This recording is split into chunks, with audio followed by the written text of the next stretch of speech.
Bertakwalah kamu kepada Allah dengan sebenar-benar takwa, dan jangan sekali-kali kamu mati melainkan dalam keadaan Islam. Sidang Jumaat yang dirahmati Allah Subhanahu wa taala sekalian, khutbah pada hari ini membicarakan tentang hati-hati dengan harta yang haram, daripada penipuan, scam dan yang seumpamanya. Allah Subhanahu wa taala berfirman di dalam Al-Quranul Karim, Allah menyatakan, ya ayyuhalladzina amanu la ta'kulu amwalakum bainakum bil batil illa an takuna tijaratan an taradim minkum wala taqtulu anfusakum innallaha kana bikum rahima. Wahai orang-orang yang beriman, janganlah kamu makan harta antara kamu dan sebahagian yang lain dengan cara yang batil, kecuali dengan cara berniaga dengan keredaan antara kedua-dua pihak. Dan jangan sekali-kali kamu membunuh antara satu sama lain. Sesungguhnya Allah Subhanahu wa taala dengan kamu sangat bersifat dengan sifat Maha Penyayang lagi Maha Mengasihani. Sidang Jumaat yang dirahmati oleh Allah, Allah Ta'ala menyebut dalam ayat ini, la ta'kulu amwalakum bainakum bil batil. Janganlah kamu makan harta kamu dengan jalan yang haram, antaranya dengan cara menzalimi dan mengambil hak orang lain, sebagaimana yang disebut dalam ayat yang saya baca sebentar tadi. Tuan-tuan sidang Jumaat yang dirahmati oleh Allah Subhanahu wa taala, antara tipu daya dalam perniagaan di zaman penuh kemodenan ini adalah jenayah penipuan cyber atau scam yang banyak melibatkan pengambilan harta secara batil, yakni secara salah dan haram. Melalui kecanggihan dan kemudahan teknologi serta perbankan, penipu cyber atau yang digelar scammer berjaya memanipulasi, yakni menipu dan memperdaya masyarakat dalam melakukan jenayah tersebut. Ini antara jalan yang diharamkan oleh Allah Subhanahu wa taala. Kerana apa saja harta yang datang daripada jalan yang tidak benar, yang datang daripada jalan yang tidak diredai oleh Allah Subhanahu wa taala, maka ianya adalah diharamkan oleh Allah Subhanahu wa taala. Sidang Jumaat yang dirahmati oleh Allah, antara perkara yang diangkat oleh Allah Subhanahu wa taala di akhir zaman, kata Nabi sallallahu alaihi wasallam, yurfa'ul barakah min kasbihim. Allah mengangkat keberkatan daripada kerja-kerja manusia di akhir zaman. Hasil daripada pekerjaan tidak mendatangkan kecukupan, tidak mendatangkan penambahan iman dan takwa, kerana sumber yang haram yang dilarang oleh Allah Subhanahu wa taala. Tahun 2017 hingga Jun 2022 hampir mencecah 90,000 kes yang melibatkan kerugian bernilai 2.9 bilion. Kes ini menandakan betapa dahsyatnya penipuan di antara manusia dalam mencari harta untuk mengenyangkan perut di atas muka bumi Allah Subhanahu wa taala. Tuan-tuan sidang Jumaat yang dirahmati oleh Allah, Nabi sallallahu alaihi wasallam menyebut dalam hadis baginda, kullu lahmin nabata minal harami fannaru awla bih. Setiap daging, setiap kulit yang tumbuh pada batang tubuh manusia yang hasilnya daripada hasil yang haram, maka nerakalah yang layak baginya. Lupakah kita kisah masyhur yang telah berlaku di antara Sayyiduna Abu Bakar radhiyallahu taala anhu dengan khadamnya? Apabila Sayyidina Abu Bakar pulang ke rumahnya, maka didapati ada makanan di atas mejanya.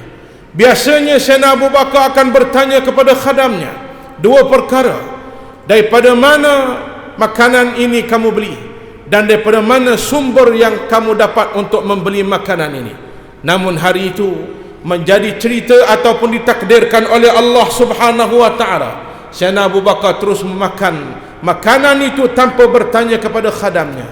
Lalu setelah memakannya, Sayyidina Abu Bakar bertanya kepada khadamnya, daripada mana kamu dapat makanan ini? Daripada mana sumbernya?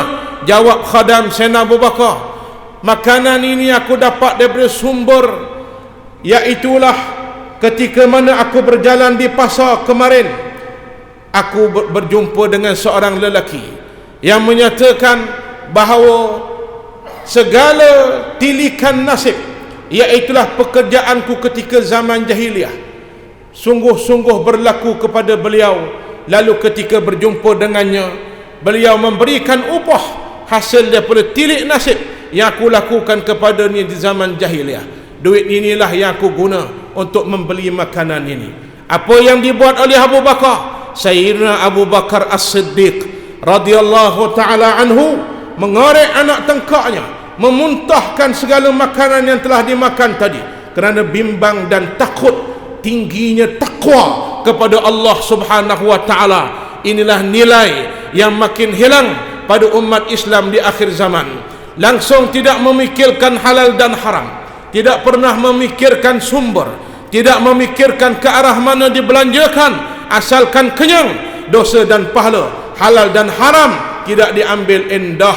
Tuan-tuan yang dirahmati oleh Allah Subhanahu wa taala, maka apabila teringat akan sabdaan Nabi tadi, Abu Bakar mengorek anak tengkaknya sehingga terbeliak matanya, mengalirkan keruh air matanya kerana bimbang bakaran api neraka. Sedangkan Abu Bakar adalah orang yang pertama yang sabit dalam nas yang sahih, manusia pertama yang akan menjejak kaki ke dalam syurga Allah dari kalangan mereka yang bukan Nabi dan bukan Rasul alaihi wassalatu wassalam.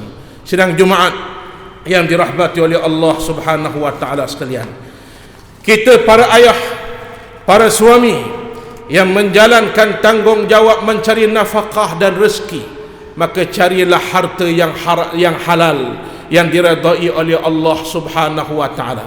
Kerana sabda Nabi sallallahu alaihi wasallam, suami, ayah yang keluar berpagi-pagi, pulang petang hari, pulang malam hari mencari rezeki yang halal, diberikan pahala daripada keluar sehingga pulangnya, diberikan keampunan dosa-dosa kecilnya daripada keluar sehingga pulangnya. Inilah besarnya ganjaran mereka yang mencari harta yang halal, bukan harta yang tidak diredai oleh Allah Subhanahu wa taala. Sidang Jumaat yang dirahmati oleh Allah Subhanahu wa taala, hari ini manusia langsung tidak takut dengan apa yang disebut oleh Nabi sallallahu alaihi wasallam.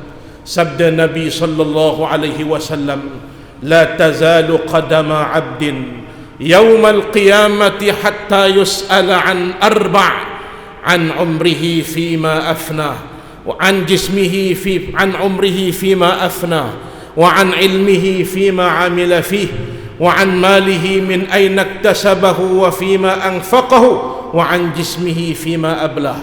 Nabi menyebut, siapapun kamu saat duduk di padang mahsyar, tidak dibenar oleh Allah kaki kamu berganjak walau satu langkah sehingga lulus menjawab 4 soalan induk daripada Allah Subhanahu wa taala. Yang pertama, umur yang Allah taala beri 50, 60, 70, 90, ke mana kamu gunakan umur yang aku beri? Yang kedua, Allah taala akan bertanya, ilmu yang kamu dapat, adakah kamu amalkan ataupun tidak? Yang ketiga, menjadi mahallus syahid, fokus bab khutbah pada hari ini, harta kamu daripada mana sumbernya dan kepada apa kamu belanjakan. Dan yang keempat, tubuh badanmu yang sihat yang aku beri nikmat padamu, ke mana kamu melangkahkan kaki, apa yang kamu gunakan atas nikmat tangan, mata yang aku beri kamu tengok apa, telinga yang aku beri kamu dengar apa, semuanya akan dipersoal oleh Allah Subhanahu wa taala. Sedang Jumaat jelas dalam hadis ini 3 perkara disebut satu soalan. Namun bila sampai urusan harta, Nabi menyebut dua soalan besar. Daripada mana sumber, ke mana kamu belanjakan? Tidak takutkah kita tuan-tuan menjadi ayah yang mengkhianati anaknya? Tidak gentarkah kita tuan-tuan menjadi suami yang mengkhianati isterinya? Tidak takutkah pada Allah menjadi hamba yang zalim dan mengkhianati Tuhannya? Tuan-tuan yang dirahmati Allah, kita mengambil harta yang haram, contohnya rasuah ataupun harta yang haram, memeras orang yang lemah, ataupun dana, ataupun apa yang diperuntukkan oleh pihak berkuasa yang ada syarat tertentu, tiba-tiba kita tipu syarat, kita ambil hak orang miskin. Tidak takutkah kepada Allah Subhanahu wa ta'ala? Maka semua ini akan dipersoal oleh Allah Subhanahu wa ta'ala. Maka orang-orang yang beriman sangat menjaga akan segala titah perintah Allah Subhanahu wa ta'ala, terutamanya tentang harta dan apa saja yang dibawa masuk ke dalam perut, kerana ini akan dipersoal oleh Allah Subhanahu wa ta'ala. Sidang Jumaat yang dirahmati oleh Allah Subhanahu wa ta'ala sekalian, Allah Subhanahu wa ta'ala menyatakan dalam Al-Quranul Karim, wa ta'awanu 'alal birri wat taqwa wa la ta'awanu 'alal itsmi wal 'udwan wattaqullaha innallaha syadidul 'iqab. Dan hendaklah kamu bertolong-tolong untuk membuat kebajikan dan bertakwa kepada Allah, dan janganlah kamu bertolong-tolong pada melakukan dosa maksiat dan pencerobohan, dan bertakwalah kepada Allah Subhanahu wa ta'ala, kerana sesungguhnya Allah maha berat azab siksanya bagi mereka yang melanggar perintah Allah Subhanahu wa ta'ala. Tuan-tuan yang dirahmati oleh Allah Subhanahu wa ta'ala, maka jalankanlah kerjasama antara kita semua untuk saling menasihati dalam perkara kebaikan dan mencegah perkara mungkar yang dilarang oleh Allah Subhanahu wa ta'ala. A'udzu billahi minasyaitonir rajim. Ma yaftahillahu lin-nasi min rahmatin fala mumsika laha wa ma yumsik fala mursila lahu min ba'dihi wa huwal azizul hakim. Apa jua rahmat yang dibukakan oleh Allah kepada manusia, maka tidak ada sesuatu pun yang dapat menahannya, dan apa jua yang ditahan, yang ditegah oleh Allah, maka tidak ada sesuatu pun yang dapat melepaskannya sesudah itu daripada azab Allah Subhanahu wa ta'ala. Dan ingatlah, dialah sahaja yang maha berkuasa lagi maha bijaksana. Barakallahu li wa lakum fil Qur'anil azim, wa nafa'ani wa iyyakum bima fihi minal ayati wadh-dhikril hakim, wa taqabbala minni wa minkum tilawatah innahu huwas sami'ul alim. aqulu qawli hadha wa astaghfirullahal azim li wa lakum wa lisairil muslimina wal muslimat wal mu'minina wal mu'minat fastaghfiruhu innahu huwal ghafurur rahim.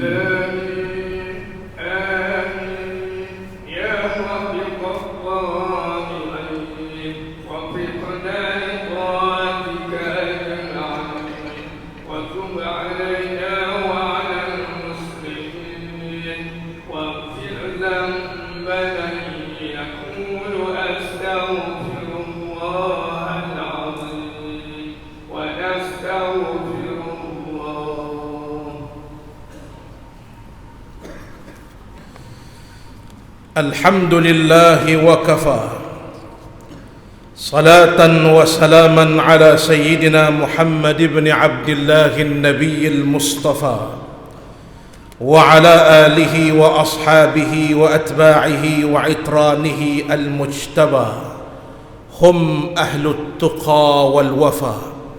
أشهد أن لا إله إلا الله وحده لا شريك له، وأشهد أن سيدنا محمدا عبده ورسوله. اللهم صل وسلم على سيدنا محمد وعلى آله وصحبه أجمعين. أما بعد فيا عباد الله اتقوا الله، أوصيكم وإياي بتقوى الله وطاعته فقد فاز المتقون. Wahai sekalian, saudaraku yang dikasihi lagi dirahmati Allah, saya berpesan pada diri saya yang dhaif di sisi Allah dan kepada semua saudaraku sidang Jumaat, marilah sama-sama kita bertakwa kepada Allah Subhanahu wa ta'ala dalam segala genap segi kehidupan kita. Bertakwa dan takutlah kepada Allah, kerana itulah bekal paling besar untuk berjaya di hadapan Allah Subhanahu wa taala. Pesanan paling akhir daripada mimbar khutbah, ayuh kita hayati hadis Nabi sallallahu alaihi wasallam. Amaran daripada Rasulullah, amaran keras daripada Nabi Muhammad sallallahu alaihi wasallam.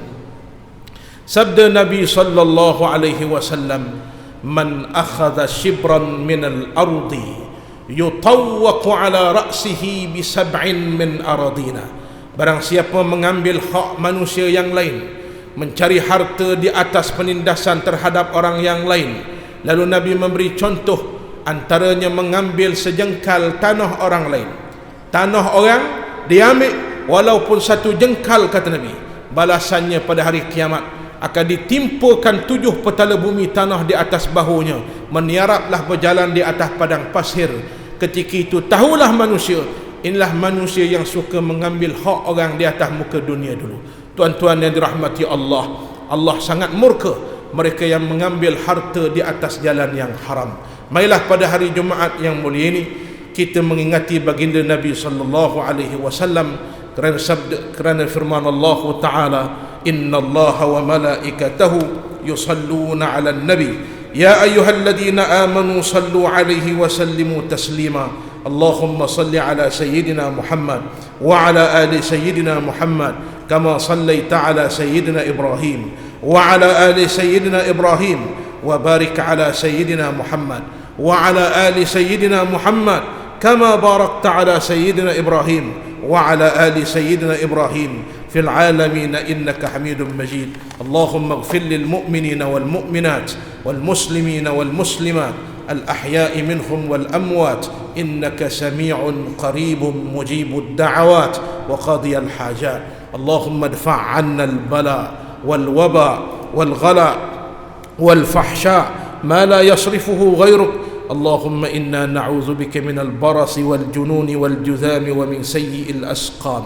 اللهم اشف مرضانا وارحم موتانا والطف بنا فيما نزل بنا. اللهم اهدنا واهد بنا واجعلنا سببا لمن اهتدى. Ya Allah, kurniakanlah hidayah petunjuk-Mu kepada kami dan jadikanlah kami asbab hidayah untuk orang lain. Ya Allah,